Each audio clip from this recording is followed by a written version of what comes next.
Today, I want to look back at my League start experience from Forbidden Sanctum and Crucible, then talk about the builds I played, the decisions I made, and what I'd do differently if I was starting it today. At the end, I also have a lightning round of a few things I played in the past that are still powerful, but I haven't played it recently myself, so I don't have a specific setup to recommend. Now, if you're considering one of these builds as your League starter, I strongly recommend that you look up other videos after this one. Check out Pewee Ninja to see what other people played, and in particular, watch their gear progression from day 1, 2, or 3 all the way through day 7 to see what's really important and what the economy might be stressed over. And if you're still unsure after all of that, just throw in a quick practice run. And because I'm talking about the builds that I League started and why I League started them, I also want to go over a couple of rough criteria that I use when picking and gearing my starter. Number 1, a build that excels in the early mapping experience. I'm not particularly worried about getting through the campaign. It's going to be a bit slow, and it's going to be a bit painful even on the best of builds, because I just don't practice it, and I don't really want to. But once I get through, I want a pretty good experience in especially white and yellow maps. Once I get to red maps, I'm very comfortable crafting, flipping, or just running content, doing things that excel with very little investment to fix my gear as I need to. But I want white and yellow maps to be smooth. And both of the builds that I talk about in this video do work really well in that case. In fact, both of them are pretty darn smooth all the way up to red maps. And number 2, gear that I can craft. This is a big one for me because I enjoy crafting and it's a great way to make money. Instead of simply crafting one Righteous Fire helmet for myself, I'll craft 10 and sell the 9 I don't like, then use the absolute best one. Or instead of crafting one pair of boots on my Wave of Conviction character, I'll craft 10 and sell the 9 that I don't end up using. Third up, the character has to be reasonably well-rounded. I don't expect the defenses to be perfect day 1, and it definitely doesn't need to be so tanky that it's hardcore viable, nor does it have to be so non-gear dependent that it works in solo self-found. But it can't be a super fast glass cannon, and it can't be as slow as a snail tank either. It needs to be somewhere in between. Fourth, it needs to be good for farming Expedition, Delve, or Essences, ideally all 3, because those are the mechanics that I prefer to farm in the early game. Fifth, being able to do pinnacle bosses is a plus, but technically not required. As long as I can make the money to buy a carry and get my watchstones, I don't absolutely need to do all the pinnacle bosses, but I'll definitely want to be able to complete both the Exarch and Eater quest on my own. Maven and Uber Elder, if I can do it, that's great, and if I can't, I'll just buy a carry, no big deal. And last but not least, it has to be something that I haven't done before, or that I haven't done recently, because I find playing the same build back to back is kind of boring. So don't expect me to be playing either of these builds as my 322 starter personally. If you want to know more about some new League starters, things that I haven't played before, but I see other people recommending and think are a good idea, then get subscribed as that video is going to be coming out soon. Maybe leave a like while you're down there. But for now, let's get into the things that I have played, starting with Wave of Conviction Ignite Elementalist that was my starter in Forbidden Sanctum. This build had a bit of a rough start to its life.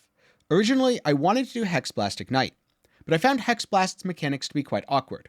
Sure, it did damage, but you had to kind of wait for Blasphemy to reapply your curses, otherwise your Hexblast would only do single target, and you couldn't precast it because you couldn't actually cast Hexblast without a valid target. And with a long cast time, that combined to feel awkward. Plus, my idea of freezing something with Hexblast to then have it burn to death in the Forbidden Sanctum was just better solved by going Hexblast, Traps, or Mines if you wanted a dedicated Sanctum runner. So I quickly went with my backup plan of Wave of Conviction Ignite. And at first, I struggled with some squishiness issues. Eventually, I found a really good defensive setup, focusing on block and Elevore that worked well for mapping. I continued with the build and ended up taking it all the way to Uber Boss viability, though it's one of those things where you can, but if your goal is to make an Uber Boss killer, I absolutely advise something else. And in short, it was a great League starter. You get to use obliterations to explode everything on day 1 and 2, and with Elevore, Suppress Cap felt super smooth while mapping. So now, I want to look at my final POB and walk through some of the choices I made. So here we have the level 100 Wave of Conviction Ignite Elementalist. And let's start with the DPS. I stopped around 10 million. And you can get much more damage on this build. But I felt like this was already pretty comfortable. Things were dying quickly, and while yes, on Uber bosses this was not comfortable for farming, if you're only killing it once just to say that you can, and you have good mechanics, the defenses are strong enough that it's okay. Defensively, I've got a splash of armor here, a lot of block chance, and spell suppress cap, but no max resistances. There are other ways to build this, focusing, for example, on more resistances with Aegis Aurora, though that would require higher investment and dip the damage down a little bit. Alternatively, you could go dual obliterations, and not worry at all about your defenses, but have an excellent speedy mapper. I'd actually kind of advise the dual obliteration route really early on when you don't have to worry because you're just in white and yellow maps, but later on getting into reds, yeah, I think it's great to have the extra defenses from holding a shield, even if you don't go into the full block scaling. Now coming over to the items, I'm using this Void Scepter, which I craft specifically to fight Uber bosses. But honestly, the 7.3-ish mil Ignite DPS that you get with an obliteration, totally fine, feels great, but honestly, just use an obliteration. It's going to be 90% cheaper, probably 99% cheaper, even for a corrupted one, and the damage difference isn't all that impressive. Because we're looking at the difference between a 2C item and a 20 Divine item. Yeah, one of these really isn't like the other, especially if you wanted to go with an Oscillating Scepter instead of a Void Scepter to ultimately drop Elemental Overload. If you need extra recovery, you can grab this amazing little one-pointer right here, recover 1% of mana and life when you kill a cursed enemy. Note, it doesn't recover energy shield, so it won't help with your Eldritch Battery. Then I've got Elevore in here, with just increased burning damage. Didn't even end up enchanting it, just because I was kind of done with the build by the time I was to that level of min-max, though you absolutely could, and use it as a replacement for the mana reservation efficiency on your shield, because I don't think this is a realistic item to get. You're probably going to have to sacrifice either the mana reservation efficiency or the life on block. You're not going to get all three very easily. You're probably not even going to get the spell block. So I would go with lightning skill gems and spell block and rework stuff around that. The life on kill is nice, but absolutely not needed. The mana reservation efficiency is nice, but getting an enchanted Elevore, also super easy option. Then we've got gloves. I mean, they're just really basic life res gloves. You could easily go with something that has more damage, like Fire Dot Multi. Potentially even some better affixes here. They did their job. Boots, same thing. They did their job. They enabled Storm Shroud, which is all I really wanted for my boots. Green Nightmare is interesting because with skill tattoos, you should be able to get even more spell suppression, which might actually allow you to drop suppress from other places on your gear. And if you feel like you don't need damage, but definitely want more defenses, I'd recommend either a life on block or a reservation efficiency shield on a deck space with spell suppression. And then we've got the Polaric Devastation, which feels really good to use. I prefer it over Replica Emberwake in a build like this. And Skin of the Lords, an item that feels really good because you get +2 to level of socketed gems. And also Magebane. With the Green Nightmare and some tattoos, you might not actually need the Magebane, or alternatively, you can go with a Skin of the Loyal for even more gem levels. Now, I'm using a Progenesis. Obviously, on League Start, you wouldn't use this. This was part of the final version of my build. That's totally fine. Just consider something like a Taste of Hate to have at least one defensive flask. Granted as well, you could use a Basalt here. Honestly, I'd probably go at Series Promise. It gives Chaos Res and a good bit of damage. You will need the damage early.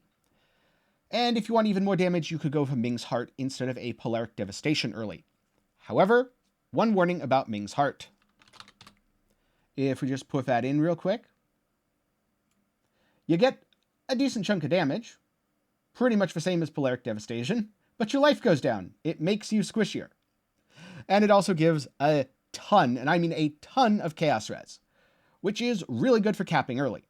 So, early item, know that it hurts your defenses, don't take it into Uber bosses unless you're good at dodging, but it's a great alternative and costs a couple chaos. If you don't like being squishy and like mapping really fast, Death Rush. It's all the speed that you want, gives you adrenaline, which adds both damage and defenses, and doesn't actually hurt you very much in comparison to just using a Polaric Devastation. So those are some fun options for your rings. And if you want an alternative chest piece, I suggest an Incandescent Heart. Incandescent Heart gives you Elemental as extra chaos, which is a significant damage boost, and Elemental from hits taken as chaos. Make sure your res is capped here. If you do, then potentially you can get a little bit of extra chaos max res, something like Divine Flesh, work that into the build, and you have a perfectly nice alternative defensive layer. Or you can just go with some damage that's easier to color, maybe get a +2 corrupted one, since with Tainted Fusings it's not going to be that hard to do. Something like +2 AoE gems, save. I failed to save that. Whoops. There we go.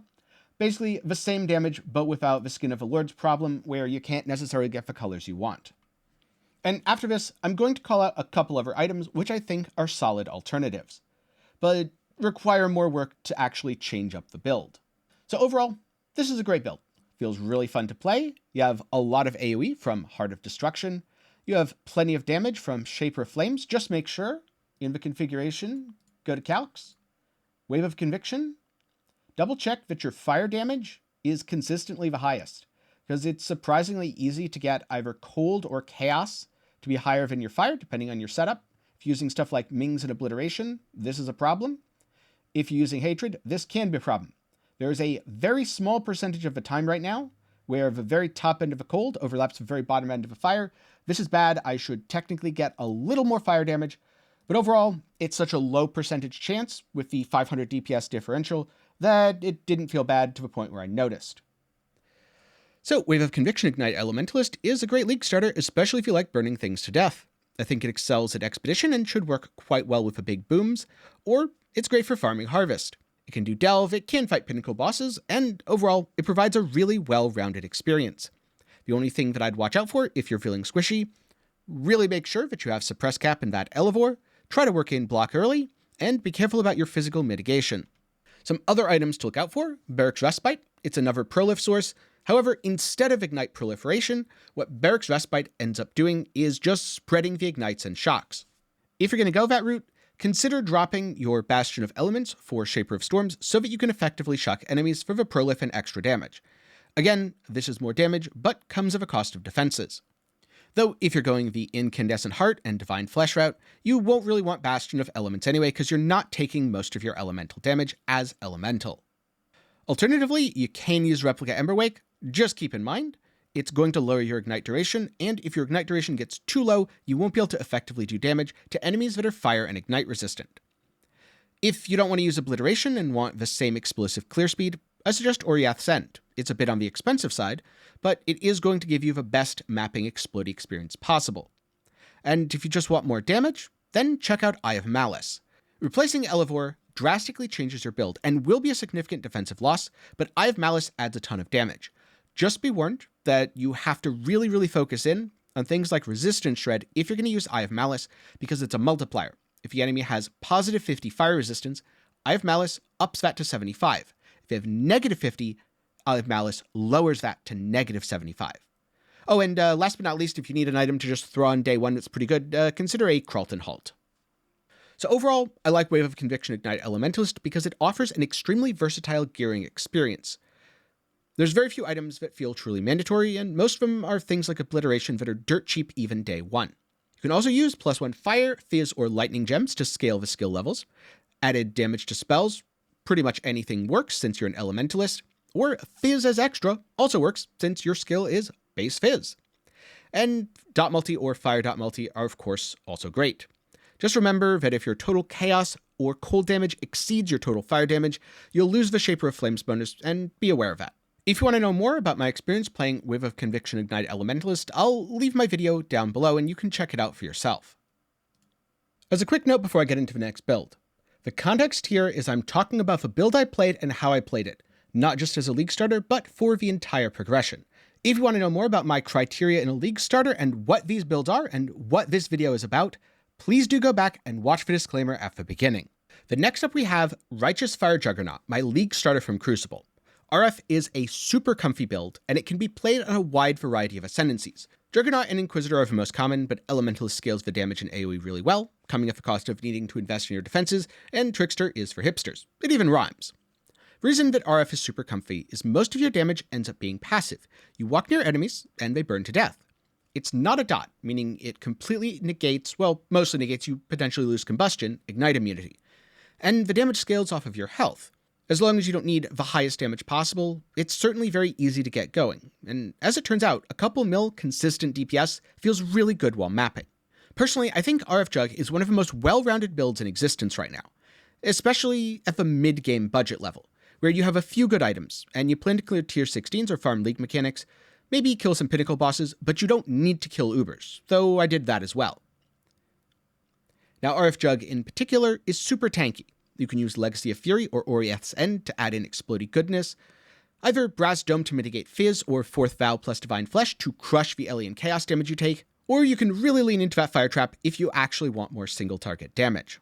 Which is exactly what I did, pushing my DPS up to around the 10 mil range without sacrificing defenses. Though it's pretty easy to get more defenses next league via a Chieftain Flesh and Flame or Eternal Damnation, and if you do want to sacrifice some defenses, then you have easy access to Aspect of Carnage for 40% more damage dealt. So if I was to play it again, what would I change? Honestly, very little. I'd have to use a different belt, because I can't get Shock Avoid from my Crucible passive tree on a shield, and I'd definitely consider an Oscillating Scepter. Aside of that, I'd either use Brass Dome or Fourth Vow depending on the cost, rather than the Brass Dome that I started with, swapping to Fourth Vow with Corruptions later. And aside of that, I think I'm pretty happy with how I played RF and the end result. But now, let me take a look at my POB and talk through a few things. So this is the RF Jugg setup that I have over on Maxroll. Couple things to note. Versatility is great because it gives movement speed, dexterity, and intelligence, some stats which are sorely lacking. The accuracy doesn't really matter, and technically you can drop this if you have the stats on your rings or elsewhere. We've got Prismatic Skin, which is a great way to get extra resistances. Coming over to the Armor Mastery around Juggernautl for another 1% max res, and then getting another 1% Fire Max on Barbarism for a total of 81%. This is pretty darn comfy, especially since you can turn extra overcapped Fire Res into even more life regeneration. And Hardy for recovery rate feels really good. Now, if you don't have Orieth's End, which you probably won't early on, I don't recommend Avatar of Fire. All it's really doing is converting over all the explosions. But the pseudo-burn inflicted by Legacy of Fury, the thing you're likely to have instead, doesn't need that. You also probably won't have 2 Cluster Jewels, so you'll need to invest into more damage nodes on the tree itself. And you probably won't be crafting a Heist Scepter, so Elemental Overload's a pretty good thing to have. If you want, you could even grab a little bit more spell crit to help get that crit chance up to a point where EO is up a little bit more. In terms of the itemization, got a pretty generic scepter here, roll it with minion essences, hitting fire spell skill gems isn't too hard, and there's a variety of fractured mods that you can use.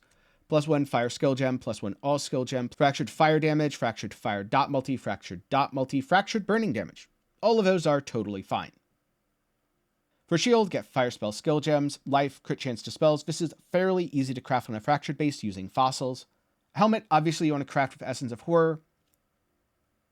Burning and Elemental is ideal, but Elemental and Conk is also totally fine. I just put Fire Trap in the helmet in that case, rather than RF. Fourth Vow, like I mentioned, is looking to be the more economical option, though Brass Dome's totally fine if that happens to be in your budget or you drop one. Gloves, they're generic. Life regeneration rate is nice, but absolutely not required. Definitely use them to cap your Chaos Res. Rugg's great at making these. Legacy of Fury, first explodey effect, and something I'd recommend. For Amulet and Ring, nothing special here, just fixing problems with your build and getting damage if you need it. Death Rush is a great item. Having Adrenaline up feels super good when clearing. And like I mentioned, while Orieth's End feels really good, you definitely don't need it. It's not like it's capping my res or anything. Those are all fine. Cold's a little on the weaker end, but I'm not worried about overcapping Cold. I definitely want to make sure I'm overcapping Fire. And again, while the Watcher's Eye is nice, and I happened to pick this one up early league for relatively cheap, it was a steal, you don't need it. The build will function and will clear maps smoothly without it, though I would prioritize specifically the dot multi mod over the determination mod. If you are using Fourth Vow, I do think Glorious Vanity Zabaqua is quite mandatory. And again, don't take this as this is what your league starter is going to look like on day 2 or 3. This is what my character looked like with, I forget the exact investment, but let's just say around 50 divines of investment in total. Obviously, prices will vary from league to league. It'll vary whether or not you craft your helmet or try to buy it from someone else. There's a lot of differences here, but overall, not super low budget, not super high budget. This is where your build should end up as you're approaching being finished with it, rather than when you're starting out. If you want to see what people's RF builds look like when they're starting out, I suggest going over to PoE Ninja and checking out day 1, 2, 3, or 4. So in terms of other items that I would look out for in those early days on an RF Jugg, number 1, Pyre. It's a great ring to add burning damage. Number 2, Sappho's Frame. It's a really good way to get extra max res into your build, and if you need more life regeneration, try out Immortal Flesh. If you want to know more about the early version of RF Jugg or any RF character, check out Pox's guide, or if you want to know what I did personally and where I'd take the build from here, then check out my videos below or read about my full guide over at MaxwellGG. And now for the lightning round, where I talk about other builds that are good, which either I didn't play recently, didn't play as a league starter, or I don't think are good for everyone. Starting with Poison Spark Pathfinder, an amazing build, but one that's a little bit more difficult to league start. If you think that you can get a Devouring Diadem, a 6-link Dialas, and an alt quality Spark relatively soon, then this is a good idea for you. If you don't think you can get those things, do not do it. Most likely, you'll need to play either Poisonous Concoction or Impending Doom to level, because you're definitely not going to be leveling with Poison Spark.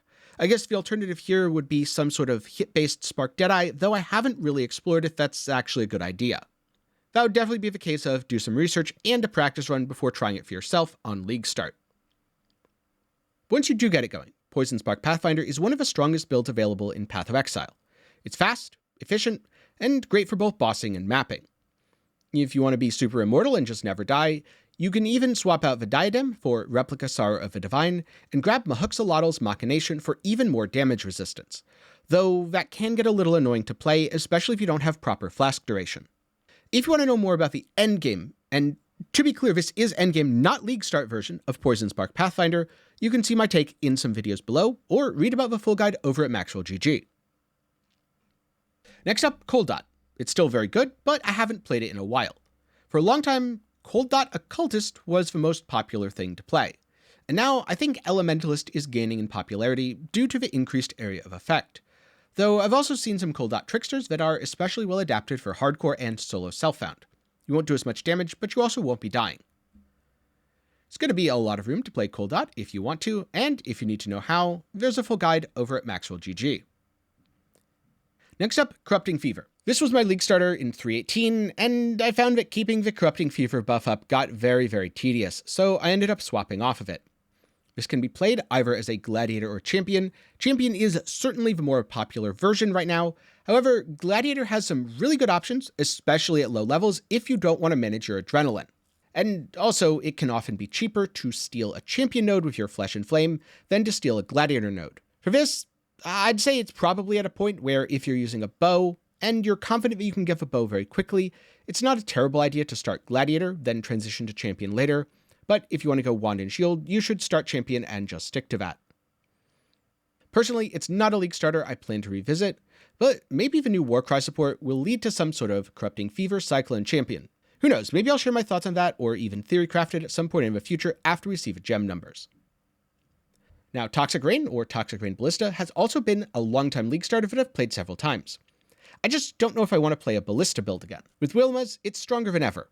However, with Wilma's, you really do need to lean into the Ballistas, and I think if I was going to play Toxic Rain, I'd really want a self-attack version. So I'm going to shelf this for now, but it's definitely on my radar, and if you want to read more about how to league start it, we have a guide over at MaxwellGG. Then last up, Poisonous Concoction Pathfinder. While yes, Poisonous Concoction did get several nerfs recently, it remains an excellent choice in early acts. All you need is volley support and a Pathfinder Ascendancy to make it feel amazing, especially if you're leveling something like Impending Doom. Personally, I would want to swap to a different build around Blood Aqueducts, and you'll definitely want to do a practice run if you're going to play this to see how it feels. But if you end up playing it all the way into yellow or red maps and it still feels great, let me know down below. I'm curious about your experiences. And speaking of, what are some of your favorite League Start builds? What's old reliable? The thing you played in 3.21, 3.20, or 3.19 that gave you an excellent time, made you feel like getting to red maps was a breeze, and made you want to play more Path of Exile. I have 2 videos where I talk about different ideas for different players. One for more experienced players, people who know what they're doing, and are fast enough at leveling to farm items and leverage the economy. The other of which is intended more for people who don't do that. Maybe someone who's playing hardcore, SSF, or simply doesn't want to do a lot of trading. I'll link to both of those up in the card and down below, but I'm also curious to hear some of your top picks. And if you want more League Starter content, be sure to get subscribed, because in the near future, I'm going to be talking about a few builds made by other people that bring new ideas to the table. For someone who says, well, I've played every single build on this list recently, plus Bone Shatter, Explosive Arrow, and all the other stuff, and I just want something new, even if it's not quite as fast or as well tested as everything you went over today. So keep an eye out for that coming in the near future. And maybe a few fun theory crafts using new support gems as well, at least once we get the numbers.